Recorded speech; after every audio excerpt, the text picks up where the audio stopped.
எனக்குன்னு ஒரு ஏதோ ஒரு இடம் கொடுப்பீங்களா? அது இருக்கும்ல. என் மனைவிக்குன்னு ஒரு இடம் இருக்குன்னு உங்க சட்டத்துல இடம் இருக்கும்ல. என் பிள்ளைக்குன்னு இத்தனை இருக்கணும் இருக்குல்ல. அது கிடைச்சா எனக்கு போதும். எவ்வளவு பேர் இருக்க?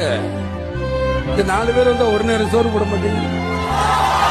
என்னையா காசு காசு காசு பணம் படப்புவாங்கயா நீங்களும் உங்க காசு என்னையா கோடி கோடியா சேர்த்து வச்சு எங்கயா கொண்டு போக போறீங்க?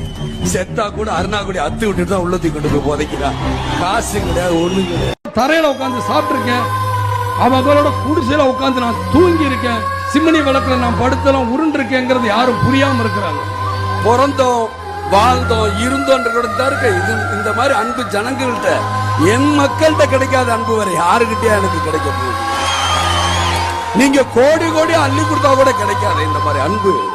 எங்க கிடைக்கும்? இதுக்கு மேல நான் என்னையா கொடுப்பனை பண்ணிருக்கணும்? என் உடல் பொருள் ஆவி எல்லாமே இந்த மக்களுக்கு, இந்த தாய்மார்களுக்கு, இவங்களுக்காகத்தான் செலவு பண்ணி என்னுடைய இளைஞர் பெருமக்கள்.